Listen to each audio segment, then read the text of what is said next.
I never wanted to fail, Dwayne The Rock Johnson says.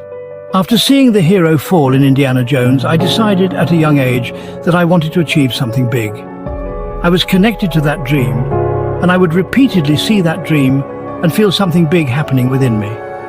Dwayne says, I can still feel the flight of that dream today. Then at the age of 14, I saw my mother crying because we didn't have money for rent. Wrestling's business is such that most of the money goes only to top wrestlers and the owners of the federation.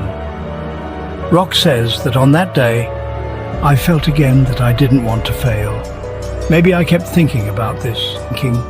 In my first year of university football, I performed very well. Then in the last month of the year, I got a shoulder injury, an injury that prevented me from playing properly the next year. Senior year, athletes get only one chance to go to the NFL, and that year I couldn't do anything. At the end of the year, my college team's top players, who I played against, all signed annual contracts worth millions. Some got 7.5 million, some 8 million. And I went to play in the CFL in Canada, where I was getting 1,000 Canadian dollars a month, which was about 30,000 rupees at that time. Then even there, after 3 months, I was kicked out. At that time, I had only $7 in my pocket. Mr. Dwayne says, 10 years of hard work went to waste. During those days, I kept thinking, what mistake did I make? I had always heard that, Dwayne continues, but I realized that failure is not the end.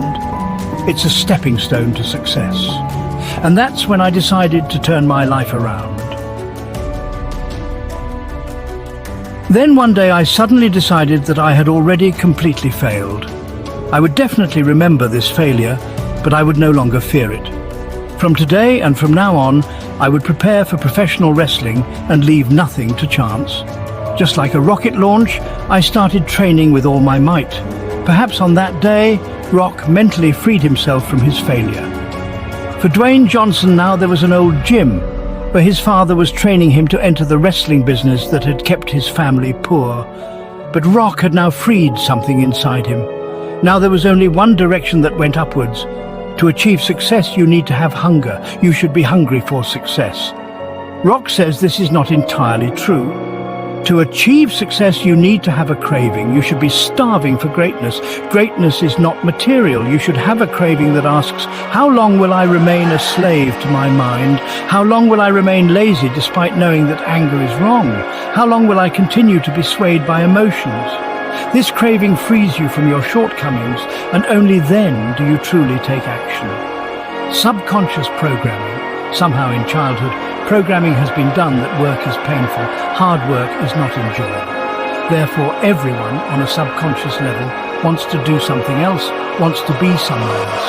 Because of this programming, very few, very rare people can give 100% every day. But those who do achieve greatness beyond measure. Hardest worker in the room. Rock says if I hadn't failed, I would never have been freed from the fear of failure and would never have learned to train with that intensity. At that time I understood and decided that I had to work the hardest. You got to be the hardest worker in the room, meaning whatever I'm doing in the gym, on the film set, every moment is precious to me. At that time, no problem, no deficiency, no thought can stop me. Dwayne says even today when I go to big meetings, I remember that day when I was kicked out of the CFL. That day I had only $7 in my pocket. I had no future. Being the hardest worker means that now to move forward, there is only one direction.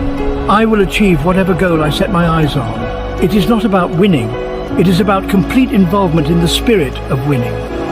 Results don't matter, but there will not be a single day where my involvement or my intensity has any deficiency. It is not about winning. It is about complete involvement in the spirit of winning.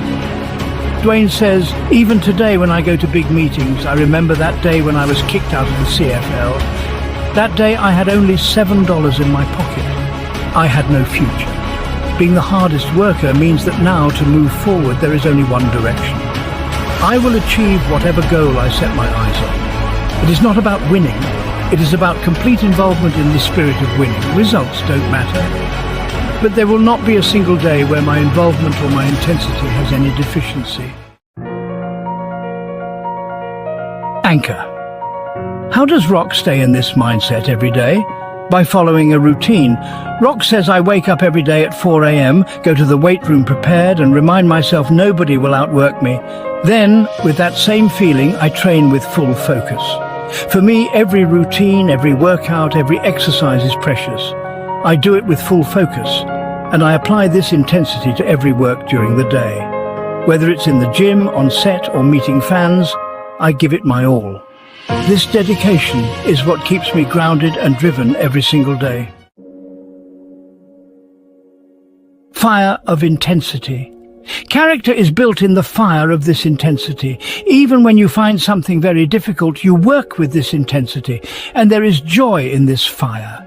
Rock says, take away all the money, wealth, fame, movies. You'll still find me in some old gym at 4 a.m. the next morning because you cannot outwork me. I'm confident with this work ethic I will build something again. This fire of intensity is what drives me every single day. It's not just about the physical strength, but the mental fortitude. Embrace the fire and let it forge you into something greater. Summary. Friends, take away just one thing from this video. Learn to work with no hesitation and doubt. Without any philosophy, get into the zone. Feel this power once. For this, create a routine at the beginning of the day. Do something that makes you completely involved, that reminds you how precious each moment of your work is. 15 hours of the day go in eating, drinking, traveling and sleeping. Then you get 8 to 9 hours to do something and get better, out of which you can only be immersed in work for 4 to 5 hours. If you can repeatedly feel that when you do something you have to give everything to this precious time, then you are the hardest worker. Don Ruiz, in his book, The 4 Agreements, says that if you can do this, no one can stop you from being successful and happy. Why does this happen? How does giving 100% change your life?